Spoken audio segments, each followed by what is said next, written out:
Hi guys, you all are welcome on my YouTube channel my online classroom. और आज इस video में जो चैप्टर मैं आपको एक्सप्लेन करने वाली हूँ ये है क्लास 6 का सिविक्स का चैप्टर 8 है ये रूरल लाइवलीहुड्स। देखिए इसके बाद एक और चैप्टर है अर्बन लाइवलीहुड्स, तो वो भी मैंने एक्सप्लेन कर दिया। अगर आपने अभी तक वो वीडियो नहीं देखी है तो आप वो देख लीजिएगा। और जब भी आप मेरे चैनल पे आते हो तो आप प्लेलिस्ट ऑप्शन पे भी जाया करिए, तो वहाँ पे आपको क्लास वाइज आपको इस तरह से जो भी आपके चैप्टर्स हैं उनकी वीडियो भी जो है वो अवेलेबल है। तो इस चैप्टर को भी हम नोट्स की हेल्प से समझेंगे। सारी इंपॉर्टेंट लाइन्स हैं, इंपॉर्टेंट पॉइंट्स हैं, मेंशन है यहाँ पे, हेडिंग्स हैं और प्लस हाईलाइटेड वर्ड्स हैं, जो एक बार आप देखोगे तो आपको अच्छे से समझ में आ जाएगा। आपको वर्ड्स के मीनिंग के साथ एक्सप्लेन करूंगी, जिससे आपको बहुत लंबे समय तक ये चीज़ें याद रहेंगी। और ये आपकी हायर क्लासेस में भी आप ये चीज़ें फिर से पढ़ोगे तो इट्स बेटर ना कि पहले समझ लो अच्छे से। आप चैप्टर का नाम है रूरल लाइवलीहुड्स, ठीक है। तो हम इसको थोड़ा अच्छे से समझ लेते हैं। देखिए, अर्बन लाइवलीहुड होता है और रूरल लाइवलीहुड होता है। अर्बन का मीन्स होता है शहरी इलाके, रूरल का मतलब होता है गांव वाले इलाके। पॉपुलेशन वाइज जो है इनको हम कैटेगराइज करेंगे। तो देखिए, रूरल पॉपुलेशन जो होती है वो 2500 है ना, तो इस तरह की जितनी पॉपुलेशन होती है तो उसको हम कहते हैं छोटे गाँव के इलाके। और यहाँ पे किस तरह से जो लोग हैं जो यहाँ रहते हैं वो किस तरह के काम करते हैं, ठीक है। तो ये देखिए रेशो ये भी होता है कि समय के साथ चेंज क्योंकि पॉपुलेशन चेंज होती है तो इस हिसाब से चीज़ें भी चेंज हो सकती हैं। आप लाइवलीहुड किस तरह से वहाँ के लोग जो हैं वो अपने क्या क्या काम करते हैं जिससे वो जो बेसिक नीड्स हैं अपनी, ठीक है, उसको फुलफिल करते हैं। तो बिल्कुल हर एक इंसान को कुछ ना कुछ तो काम तो करना ही पड़ता है अपने लाइफ में, जिससे वो अपनी बेसिक नीड्स को फुलफिल कर सके। अब यहाँ पे बेसिक नीड्स से बात हो रही है, रोटी कपड़ा मकान, साथ ही आजकल के समय में तो डिजीज से लड़ने के लिए भी उन्हें इतना पैसा मिल जाना चाहिए जिससे कोई भी बीमारी किसी भी बीमारी से मरे नहीं। तो आप इस चैप्टर में देखिए हम जानेंगे जो एक्टिविटीज़ किस तरह से लोग काम करते हैं, क्या क्या काम करते हैं जिससे वो अपने जीवन को जीते हैं। तो यहाँ पे रूरल एरियाज में जो मेन एक्टिविटीज़ होती हैं वो हमने कैटेगराइज करी है farming and non farming activities में। इसके साथ ही हम जानेंगे गवर्नमेंट का रोल कि किस तरह से वो जो वर्किंग कंडीशंस है पीपल की, जो गांव के इलाकों में जो काम करते हैं लोग, उनकी कंडीशन को किस तरह से बेहतर बनाने का काम जो है वो सरकार करती है, ठीक है। तो अब आते हैं फार्म एक्टिविटीज़ पे, यानी फार्मिंग एक्टिविटीज़ पे जानते हैं। आप एक समझ जाएंगे तो दूसरा आप अपने आप ही समझ जाओगे। देखिए, फार्म एक्टिविटीज़ सीधी सी बात है जो खेती बाड़ी के काम से रिलेटेड है, यानी एग्रीकल्चर से रिलेटेड है, जिसकी जो अर्निंग है वो खेती बाड़ी के काम करने से आती है, यानी एग्रीकल्चर फील्ड या नेचुरल रिसोर्सेज को करने से आती है। तो उसको हम बोलते हैं फार्म एक्टिविटीज़ यानी फार्मिंग एक्टिविटीज़। तो यहाँ पे देखिए जो लोग काम करते हैं फार्म्स में यानी खेतों में, जैसे कि लैंड को प्रिपेयर करना, ठीक है, बीज बोने के लिए, वेडिंग जंगली पेड़ पौधे उनको निकालते हैं, हार्वेस्टिंग करते हैं क्रॉप्स की, तो इसको जो है हम कह सकते हैं वो फार्म एक्टिविटीज़ में इन्वॉल्व हैं और ये सारी फार्म एक्टिविटीज़ होती हैं। पीपल जो हैं वो बहुत बिजी होते हैं, स्पेशली कब वो ज़्यादा बिजी होते हैं जब सोइंग और हार्वेस्टिंग सीजन होता है, क्योंकि फसल की बुवाई के टाइम यानी बीज बोने का टाइम और जो फसल की कटाई का टाइम होता है वो बहुत बिजी होता है। तब लोगों की बहुत ज़रूरत पड़ती है, लेबर्स की बहुत ज़रूरत पड़ती है। फार्मर्स जो हैं वो डिफरेंट तरह के क्रॉप्स जो हैं वो उगाते हैं, पैडी हुआ, वीट है, बार्ले है, पल्सेज है, इस तरह की डिफरेंट जो फसलें हैं वो उगाई जाती हैं, ठीक है। अब यहाँ पे देखिए डिफरेंट काइंड्स ऑफ पीपल जो हैं वो डिपेंड करते हैं फार्मिंग पे। देखिए पैडी क्या है, जो आपकी मक्कई होती है, मक्का होता है, उसको पैडी बोलते हैं, कॉर्न, ठीक है। अब यहाँ पे डिफरेंट काइंड्स के जो पीपल हैं वो डिपेंड करते हैं फार्मिंग पे। तो फार्मिंग एक्टिविटीज़ में हम कह सकते हैं बहुत तरह तरह के लोग हैं जो डिफरेंट काम करके फार्मिंग पे डिपेंडेड हैं। तो अब इन लोगों में कौन कौन है, तो देखिए लैंडलेस एग्रीकल्चरल लेबर्स, ठीक है, लेबरर्स। तो यहाँ पे वो लोग हैं जिनके पास खुद की ज़मीन नहीं है बट वो एग्रीकल्चर का काम करते हैं। खुद के पास ज़मीन क्यों नहीं है तो इसका भी हम आगे आपको मैं एक्सप्लेन करूँगी। तो देखिए अनफॉर्चुनेटली ये चीज़ कह सकते हैं, ये दुर्भाग्य है कि बहुत सारे जो पीपल हैं, ठीक है, जो एग्रीकल्चर में इन्वॉल्व हैं, एग्रीकल्चर में काम करते हैं, उनके पास खुद की ज़मीन नहीं है। Those who do not have their own land, इनके पास देखिए खुद की ज़मीन नहीं है बट ये दूसरों के खेतों में काम करते हैं और अपने लाइवलीहुड को अर्न करते हैं, यानी अपनी रोजी रोटी कमाते हैं। तो इस तरह के लोग जो कि जिनके पास खुद की ज़मीन नहीं है बट दूसरे के खेतों में वो काम करते हैं और अपनी जीवन यापन करते हैं, तो इस तरह के लोगों को हम जो है लैंडलेस एग्रीकल्चरल लेबरर्स के नाम से जानते हैं, ठीक है। आपको ये शब्द याद रखना है और बिल्कुल शब्द से समझ में आ रहा है, लैंडलेस एग्रीकल्चरल लेबरर्स, यानी देखिए लेबरर्स मतलब वो लेबर हैं और लैंडलेस उनके पास खुद की ज़मीन नहीं है, एग्रीकल्चरल और वो क्या कर रहे हैं, दूसरों के खेतों में काम कर रहे हैं। कैसे काम कर रहे हैं, एग्रीकल्चर का ही काम कर रहे हैं। एग्रीकल्चरल लेबरर्स जो है वो कम आइदर फ्रॉम लैंडलेस फैमिलीज और families cultivating small plots of land. अब आपको यहाँ चीज़ ये याद रखनी है, जो एग्रीकल्चरल लेबरर्स हैं, जो एग्रीकल्चर के फील्ड में काम करते हैं, जो लेबर्स हैं, वो कहाँ से आते हैं, तो ये उन फैमिलीज से आते हैं जिनके पास खुद की ज़मीन नहीं है। साथ ही जिनके पास ज़मीन है तो बहुत ही छोटा स्मॉल प्लॉट्स ऑफ लैंड है, इतना छोटा पीस ऑफ लैंड है कि उसमें इतना खेती बाड़ी का काम ही नहीं होता। तो आपको अच्छे समझना है कि ज़्यादा से ज़्यादा जितना बड़ा लैंड होगा वहाँ पे ज़्यादा लेबर की रिक्वायरमेंट होगी। अब इनके पास खुद ही इतने छोटे खेत हैं, तो उसमें 4-5 लोग परिवार के क्या करेंगे काम करके, उसके लिए तो एक ही सफिशिएंट है, तो बाकी 4 कहाँ जाएँ? तो बाकी 4 जो हैं वो दूसरों के खेतों में काम करते हैं। अच्छा, फार्मर्स के अलावा जो एग्रीकल्चरल लेबरर्स हैं उन they do not have a right over the crops they grow. ठीक है, आपको ये चीज़ याद रखनी है। देखिए, अगर आपकी खुद की ज़मीन है, आप एक किसान हो, तो आप अपनी ज़मीन के मालिक हो, साथ ही आप अपनी ज़मीन में जो भी फसल उगा रहे हो आप उसके मालिक हो। बट यहाँ पे जो एग्रीकल्चर लेबरर्स, क्योंकि नाम ही लेबरर्स है, अगर इनका हक हो जाए जो फसल उगाते हैं ये, तो इनको भी हम फार्मर्स बोलेंगे ना, हम क्यों लेबरर्स बोलेंगे? तो देखिए, ये सिर्फ वहाँ काम करते हैं, बट इनका कोई भी क्रॉप पे अधिकार नहीं होता है। यानी वहाँ पे अगर 10 बोरे जो है वहाँ पे गेहूं उगा है, तो उन पे उसका कोई अधिकार नहीं होता। उस पर अधिकार सिर्फ जो फार्मर है, जिसकी ज़मीन है, उसका अधिकार होता है। Instead they are paid wages by the farmer for whom they work. But इसके अलावा ठीक है, वो वहाँ पे काम करते हैं, तो उस काम के बदले उन्हें कुछ दिया जाता है। और ये पेड वेजेस होते हैं, जिस हिसाब से जिस दिन ये काम करते हैं उस हिसाब से इनको पैसा मेहनताना दिया जाता है। अब एक चीज़ आपको याद रखनी है, जो वेजेस दिए जाते हैं, जो सैलरी यहाँ पे दी जाती है, जो भी मेहनताना दिया जाता है, वो 2 तरीके से दिया जाता है। आपने हिस्ट्री में भी ये चीज़ पढ़ी होगी, ठीक है, पुराने ज़माने में जो था, तो वहाँ भी यही सिस्टम होता था। तो ये 2 तरीके से जो है वो दिया जाता था, कैश में या फिर काइंड में। ठीक है, कैश यानी पैसों में, ठीक है, इंडियन रुपीज़ में दिए जा सकते हैं, और काइंड मतलब जो फसल उगी है, ठीक है, जो फसल वहाँ पे ग्रो हुई है उसको दे के भी, ठीक है, या तो आप कैश में दे दीजिए उनकी सैलरी, या फिर आप काइंड में दे दीजिए। काइंड यानी फसल के रूप में, क्रॉप्स के रूप में, यानी गेहूं अगर 10 बोरे हो गए तो आप उसको 1 बोरा या फिर 50 किलो जो गेहूं है वो दे दीजिए। तो इस हिसाब से जो फार्मर्स हैं, इन वर्कर्स को इस हिसाब से सैलरी जो है पेमेंट करते थे। अब आते हैं minimum wages for a farm labour set by the government is 60 per day. अब यहाँ पे आपको एक चीज़ समझनी है कि क्यों इनकी कंडीशन इतनी ख़राब होती है। तो जो गवर्नमेंट के तौर पे जो सरकार है, उन्होंने इन फार्म लेबर के लिए, जो फार्म्स पे काम करेंगे, तो उनके लिए 60 रुपी पर डे जो है वो निर्धारित किए हैं। यानी इनको आपको जब पैसा देंगे, जो फार्मर्स जो इनसे काम करा रहे हैं, जो लैंड के ओनर हैं, तो वो इनसे काम जब कराते हैं तो उसके बदले में 60 रुपये पर डे के हिसाब से देंगे, 60 रुपी देंगे। बट नॉर्मली अगर आप जाओ तो आप देखोगे कि सिर्फ इन्हें 35 टू 40 रुपीज़ मिलता है। इट मीन्स गवर्नमेंट के रूल्स रेगुलेशन कोई नहीं मानता। आप ये 35 टू 40 रुपीज़ जब देते हैं, तो क्यों ये जो लेबरर्स हैं वो काम करते हैं? इसलिए करते हैं क्योंकि उनकी मजबूरी है, क्योंकि इतना कंपटीशन है, इतनी पॉपुलेशन है। तो अगर वो काम ना करें इतने रुपए में, तो उनको वो नहीं मिलेगा, क्योंकि अगर वो मना करेंगे तो 10 और लोग हैं जो वो इस काम को 35 से 40 रुपए में करने के लिए एग्री हैं। तो इसी वजह से उन्हें ये काम करना पड़ता है। और एग्रीकल्चर लेबरर्स जो है जनरली जो है उनको डेली वेजेस ही मिलते हैं, जिस हिसाब से जिस दिन वो काम करेंगे उस हिसाब से उनको पैसा दिया जाता है। ऐसा नहीं है कि जिस दिन वो काम पे नहीं गए तो उसके पे पैसा मिलता है, ऐसा कुछ नहीं है। जितने दिन काम करेंगे उतना ही पैसा दिया जाता है। अच्छा, they are not able to find regular work. उन्हें कोई रेगुलर वर्क नहीं मिलता, क्योंकि देखिए खेती बाड़ी का काम है, सीजनल वर्क होता है।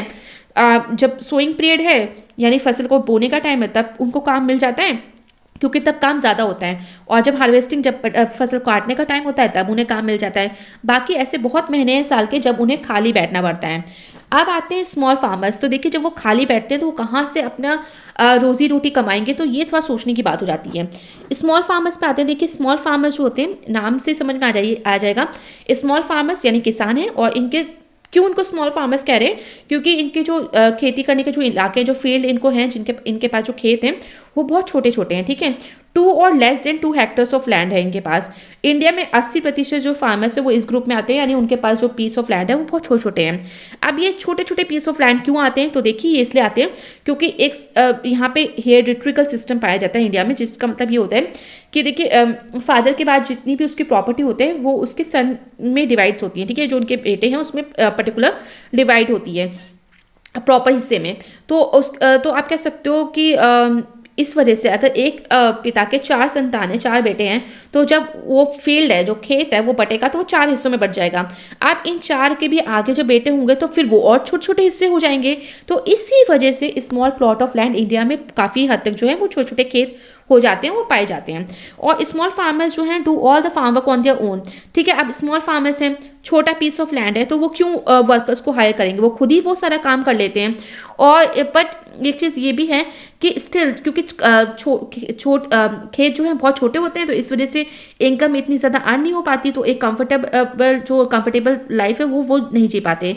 इस वजह से उन्हें एडिशनल वर्क के लिए, क्योंकि एक परिवार में अगर 10 लोग हैं तो इतना छोटा खेत है तो उससे भरण पोषण नहीं हो पा रहा, इतना काम भी नहीं है, तो वो एक्स्ट्रा लोग जो हैं वो दूसरे बिग फार्मर्स जो उनके खेतों में जाके काम करते हैं। इवन काउज और बेफेलोज पालते हैं, दूध जो है वो मिल्क जो है प्रोड्यूस करते हैं और लोकल मिल्क कोऑपरेटिव्स जो हैं उनको सेल करते हैं। इसके बाद देखिए स्मॉल फार्मर्स जो हैं जनरली वो ट्रेडिशनल टूल्स, क्योंकि इतने छोटे छोटे खेत हैं तो क्या ज़रूरत है, ट्रैक्टर तो चलेगा नहीं इतने छोटे खेत में, कहाँ चलाएंगे, तो फिर वो ट्रेडिशनल जो टूल्स होते हैं, फावड़े हैं, खुरपी है, इस तरह के ट्रेडिशनल टूल्स का इस्तेमाल करते हैं। साथ ही ये नहीं कि फर्टिलाइजर्स, केमिकल, पेस्टिसाइड्स का यूज़ कर रहे हैं और अच्छी क्वालिटी के सीड्स इस्तेमाल कर रहे हैं, नहीं, जो घर में ट्रेडिशनल सीड्स हैं और जो एनिमल का मैन्योर है, ठीक है, काउ डंग है, उसको इस्तेमाल कर रहे हैं और किस तरह का लोन नहीं वो ले, ठीक है। इसके साथ ही आपको ये चीज़ याद रखनी है, the trader give them seeds and fertilizers as a loan. जो ट्रेडर्स हैं, ठीक है, जो उनकी फसल को खरीदते हैं और बाद में जाके मार्केट में हाई रेट पे सेल करते हैं, वो उनको हाँ सीड्स और फर्टिलाइजर्स जो हैं लोन के रूप में प्रोवाइड कर देते हैं। और इस लोन को चुकाने के लिए, क्योंकि उधार में जो पैसा इन्हें मिल रहा है उसको चुकाने के लिए कई बार उनको अपनी फसलों को बेचना पड़ता है, ठीक है, उसी को ट्रेडर को बेच देते हैं और लोअर रेट पे बेचते हैं, क्योंकि जो ट्रेडर होते हैं वो बिल्कुल अपने, उनको भी कुछ ना कुछ कमाना है, तो वो किसानों से लोअर रेट पे उनकी फसलें ले लेता है और मार्केट में उसको हाई प्राइस पे बेचता है, तो जो भी प्रॉफिट है वो वास्तव में इनकम हो जाती है ट्रेडर की। तो आप यहाँ देख सकते हैं कि ट्रेडर ने कोई ज़्यादा मेहनत नहीं करी, बट उसको भी ठीक है अपने हिसाब से उसने किस तरह से दिमाग लगा के अपनी इनकम को अर्न करा। तो ये भी एक तरह के सोर्स ऑफ इनकम होते हैं, किस तरह से इंसान जो है वो डिफरेंट ऑक्यूपेशन करता है अपनी इनकम को अर्न करने के लिए। अब आते हैं मीडियम एंड लार्ज फार्मर्स। तो देखिए नाम से ही समझ में आ रहा होगा मीडियम एंड लार्ज फार्मर्स। तो मीडियम फार्मर्स जो हैं जिनके पास मोर देन 2 हेक्टर्स, क्योंकि स्मॉल में था 2 हेक्टर से कम की ज़मीन, मीडियम फार्मर्स में 2 हेक्टर से ज़्यादा की ज़मीन जिनके पास होती है उनको हम मीडियम फार्मर्स कहते हैं। इसी तरह से देखिए जिसके पास 10 हेक्टर से ज़्यादा ज़मीन होगी, ठीक है, वो जो है लार्ज फार्मर्स में आते हैं। और ये थे कि सिर्फ 20%, क्योंकि 80% तो गरीब जो स्मॉल फार्मर्स पाए जाते हैं, तो बिल्कुल 20% जो बचे वो आपके मीडियम और लार्ज फार्मर्स होते हैं। ये जो फार्मर्स होते हैं इनकी ज़मीन बड़ी होती है, तो ऑब्वियस सी बात है ज़्यादा प्रोडक्शन करना चाहते हैं, ज़्यादा इनकम अर्न करना चाहते हैं, तो इसके लिए मॉडर्न फार्मिंग मेथड्स का इस्तेमाल करते हैं इतने बड़े बड़े खेतों में। तो मॉडर्न फार्मिंग मेथड्स में आपके न्यू मेथड्स आते हैं, जैसे हाई यील्डिंग वैरायटी सीड्स। ये आपसे क्वेश्चन पूछा जाएगा। तो हाई यील्डिंग वैरायटी सीड्स को HYVS सीड्स बोलते हैं। यहाँ पे सॉरी फॉर द मिस्टेक, जो S होगा वो स्मॉल होगा, ठीक है, ब्रैकेट में। तो हाई यील्डिंग वैरायटीज सीड्स इसको बोलते हैं, एस आप स्मॉल कर लीजिएगा। और मॉडर्न इरिगेशन फैसिलिटीज़ यहाँ पे जैसे ट्यूबवेल्स हैं, ठीक है ना, पंप्स हैं, इलेक्ट्रिक पंप है, तो उस तरह से मॉडर्न इरिगेशन फैसिलिटीज़ प्रोवाइड की जाती हैं ताकि मानसून पे निर्भर ना होना पड़े। पर जो स्मॉल फार्मर्स होते हैं वो सब ये चीज़ें अफोर्ड नहीं कर पाते, तो उन्हें ट्रेडिशनल वे में ही जो है डिपेंड करना पड़ता है। केमिकल फर्टिलाइजर, पेस्टिसाइड्स का इस्तेमाल होता है। और यहाँ पे देखिए मोस्ट ऑफ दिस फार्मर्स जो हैं वो सब अपना अदर बिजनेस भी करते हैं। दे हैव शॉप्स, उनके पास शॉप्स भी होती हैं यहाँ पे, क्योंकि एग्रीकल्चर सीजनल वर्क है, तो कुछ जो महीने जो होते हैं वहाँ पे लेबर्स के द्वारा वो काम करवाते हैं और अपना जो है शॉप में काम करते हैं, अपनी शॉप्स होती हैं, बिजनेस जो है वो करते हैं वो। इसके साथ ही मनी लैंडिंग यानी उधार में पैसा देते हैं, ट्रेडिंग का काम करते हैं और कुछ जो है वो स्मॉल फैक्ट्रीज भी चलाते हैं। अब आते हैं condition of the poor labourers. जो पुअर लेबरर्स हैं वो उनकी कंडीशन किस तरह से यहाँ खराब है। तो देखिए जो सबसे ज़्यादा जो पुअरेस्ट अमंग द पीपल वो कौन से हैं जिनकी बहुत ज़्यादा कंडीशन खराब है, तो वो लैंडलेस वीमेन एग्रीकल्चरल लेबरर्स हैं, ठीक है। ये वो महिलाएं हैं जो लैंडलेस हैं, उनके पास किसी तरह की खेती बाड़ी नहीं है, वो दूसरे खेतों में काम करती हैं। और साथ ही देखिए इनको घर का भी काम करना पड़ता है, खेतों में भी काम करती हैं, घर का भी काम करती हैं ये, तो इनकी कंडीशन बहुत ज़्यादा ख़राब होती है। अनएडुकेटेड है, अनस्किल्ड है, अनट्रेंड होती हैं और इसी वजह से जो है बहुत सारे जॉब्स में इनको लो पेड में ही काम दिया जाता है। साथ ही ये भी माना जाता है कि फिजिकल वर्क मैन की तरह ही कर नहीं पाएंगी, इस वजह से इनको लो पेड जॉब्स करने में मजबूर कर दिया जाता है। और साथ ही देखिए पुअर रूरल लेबरर्स जो है ऑफन जो है वो good medical facilities, good schools और अदर रिसोर्सेज, इस तरह की चीज़ें इन्हें लाइफ में नहीं मिल पाती है। यही एक रीज़न भी होता है कि ये गरीब के गरीब ही बने रहते हैं।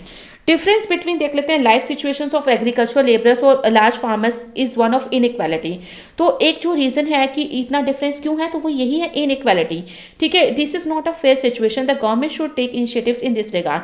तो बिल्कुल कि गवर्नमेंट को इस तरह भी थोड़ा सा ध्यान देना चाहिए और कुछ इनके लिए काम करना चाहिए। तो गवर्नमेंट देखिए काम करती भी है और उसने करा भी है। तो इसी तरह से बस एक एग्जाम्पल यहाँ पे है, ये भी आप हायर क्लासेस तक पढ़ोगे तो इसको याद रखना। जो एग्रीकल्चर लेबरर्स हैं do not find regular work, इनको रेगुलर वर्क नहीं मिलता, ठीक है। कुछ दिन खेतों में काम मिल गया, जब बुवाई कटाई का काम होता है उसके बाद नहीं काम मिलता। तो आप गवर्नमेंट को थोड़ी सी एम्प्लॉयमेंट इनके लिए करनी चाहिए कुछ। तो इसी वे में हम कह सकते हैं एक है national rural employment guarantee act. इसको पास किया था गवर्नमेंट ने 2005 में, ठीक है, सितंबर 2005 में किया था। और इसका नाम याद रखिएगा, national rural employment guarantee act. इसको शॉर्ट में नरेगा भी बोलते हैं और महात्मा गांधी के नाम पे इसको मनरेगा भी बोलते हैं। अब ये देखिए, जब गवर्नमेंट ने इसको स्टार्ट किया तो नाम से समझ में आ रहा होगा कि गवर्नमेंट ने इसका एम था गवर्नमेंट का इसको स्टार्ट करने का कि रूरल एम्प्लॉयमेंट यानी रूरल इलाकों में, गांव वाले इलाकों में लोगों को एम्प्लॉयमेंट प्रोवाइड किया जा सके, जिससे कि जो गरीबी है वो दूर हो सके।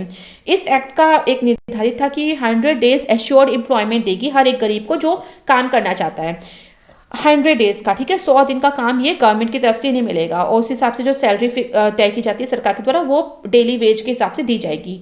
यहाँ पे देखिए कुछ जो जॉब्स हैं 1/3 जो हैं 100 डेज एश्योर्ड एम्प्लॉयमेंट दिया जाता है, और 1/3 जो जॉब्स हैं वो वीमेन के लिए रिजर्व की जाती है ताकि महिलाओं को ज़्यादा से ज़्यादा यहाँ पे काम मिल सके।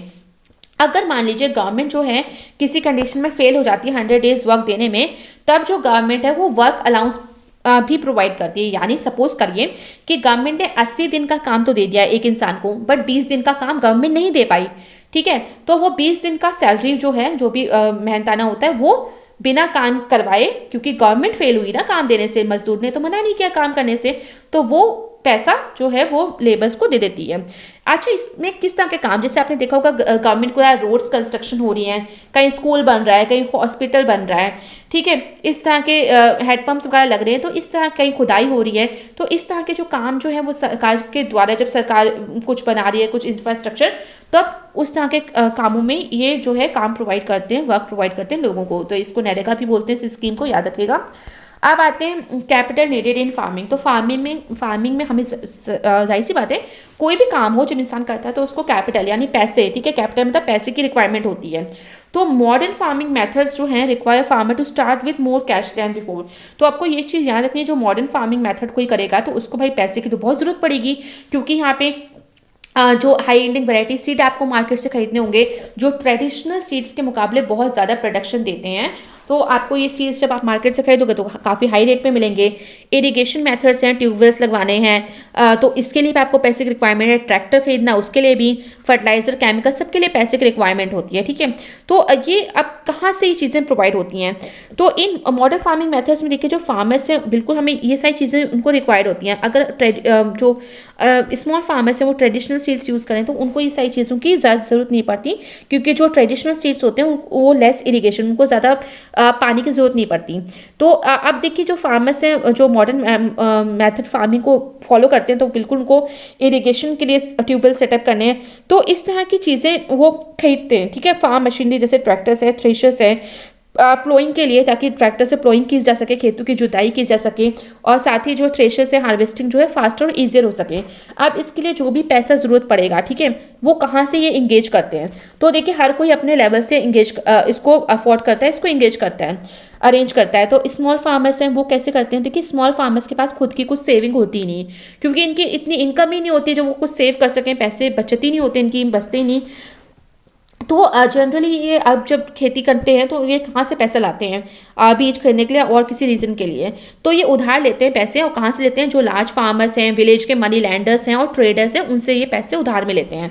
अच्छा, अब यहाँ देखिए क्वेश्चन बना है डेट ट्रैप, ठीक है। डेट ट्रैप क्या है, तो ये देखिए स्मॉल फार्मर्स जो हैं ज़्यादातर डेट ट्रैप में फंस जाते हैं, ठीक है। उधार ये जो लेते हैं कर्ज में, तो ये फंस जाते हैं। किस तरह से क्या बातें होती हैं, क्यों फंस जाते हैं ये, तो ये भी हायर क्लासेस में आप जाके पढ़ोगे इसको।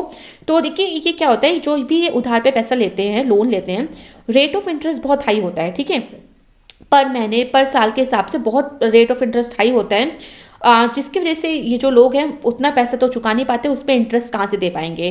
तो traders give them loans on tough condition. इसके साथ ही जो ट्रेडर्स होते हैं, जो मनी लैंडर्स होते हैं, जब इन्हें ये लोन देते हैं फार्मर्स को, स्मॉल फार्मर्स को, तो बहुत टफ कंडीशंस, तो कंडीशन बहुत टफ लगा देते हैं कि आपको इसी दिन इतने महीने बाद जो है पे करना पड़ेगा, इतने रेट ऑफ इंटरेस्ट में पे करना पड़ेगा, सिक्योरिटी कुछ रखनी पड़ेगी, ठीक है, अपनी ज़मीन आपको हमारे पास रखनी पड़ेगी।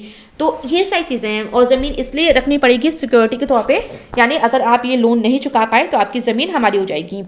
उसके बाद देखिए जो ट्रेडर्स हैं वो सीड्स, फर्टिलाइजर, पेस्टिसाइड इनको लोन के रूप में देते हैं, और to back this loan farmers have to sell major parts of the produce to them at lower rate than the market price. और जब ये ट्रेडर्स, ठीक है, ट्रेडर ये वही पर्सन है जो फार्मर्स की फसल कम दामों पे लेता है और बाजार में जाके उसको हाई रेट पे सेल करता है। तो ट्रेडर ने चलो लोन दे दिया सीड खरीदने के लिए, फर्टिलाइजर, पेस्टिसाइड्स खरीदने के लिए उधार में पैसे दे दिए। इसके बदले में जो कंडीशन लगाई, ये लगाई ये कंडीशन कि फार्मर की जो भी फसल होगी उसका बहुत बड़ा हिस्सा जो है वो क्या होगा, वो ट्रेडर को बेचेगा और कम रेट पे बेचेगा, ठीक है। अगर मार्केट में वो 10 रुपये में 10 रुपये किलो में फसल बिक रही है तो ये ट्रेडर जो है फार्मर से सिर्फ 2 रुपये किलो के हिसाब से ले लेगा। तो इस हिसाब से आप समझ सकते हो कि फार्मर को कितनी टफ कंडीशंस में लोन मिलते हैं और कितना उनको लॉस होता है। रिमेनिंग पार्ट देखिए, अब जो खेत में देखिए आधी से ज़्यादा फसल तो ट्रेडर ने ले ली, अब जो बची वो फार्मर के लिए पूरे साल काटने के लिए काफ़ी नहीं है। तो इस वजह से देखिए अब कभी कभी ये भी होता है मेजर क्रॉप जो है फेल भी हो जाती है, गुड क्वालिटी सीड्स नहीं होते और पेस्ट अटैक कर जाते हैं क्रॉप्स पे, कभी कभी बारिश टाइम पे नहीं होती तो फसल बर्बाद हो जाती है। और इस कंडीशन में जो स्मॉल फार्मर्स होते हैं वो अपना लोन पे नहीं कर पाते, वापस नहीं दे पाते। अब देखिए जो पे नहीं कर पाए तो क्या होगा, उनकी ज़मीन हथिया ली जाती है, ठीक है। और इसी सिचुएशन को क्या बोलते हैं, वो फिर दोबारा जब लोन लेते हैं तो कई बार उनको दूसरों के खेतों में काम करना पड़ता है, उनकी फसल, उनकी ज़मीन चली जाती है, ठीक है। तो ये कंडीशन होती है जिसे हम डेट ट्रैप कहते हैं, ठीक है, कि वो एक जाल में फंस गए, उधार के जाल में वो फंस गए। और ये कंडीशन देखिए इतनी ख़राब हो जाती है कि फार्मर्स को काफ़ी बार जो है, जो वो इस कंडीशन में ना उनके पास ज़मीन बचती है ना पैसा बचता है, तब वो आत्महत्या भी कर लेते हैं। जैसे महाराष्ट्र के इलाकों में देखा को मैंने फार्मर्स ने सुसाइड भी की थी। तो ये भी कहा जाता है कि इंडिया में जो फार्मर्स हैं वो उधार में ही, ठीक है, डेट में, कर्जे में ही जन्म लेते हैं, कर्जे में ही जीते हैं और कर्जे के साथ ही उसी में मर जाते हैं। तो ये एक लाइन बोली जाती है इंडियन फार्मर्स के लिए।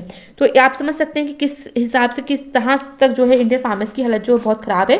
तो बिल्कुल गवर्नमेंट का भी काम है और गवर्नमेंट काम भी करती भी है इस फील्ड में, और हर किसी का भी हक है कि अगर वो इतनी मेहनत करे तो उसको अच्छा मेहनताना मिले। रोल ऑफ द गवर्नमेंट देख लेते हैं। तो देखिए गवर्नमेंट जो है इस काम में काम करती है जिससे कि डेट जैसी कंडीशन फिर से ना हो और जो किसान है उनको आत्महत्या ना करनी पड़े।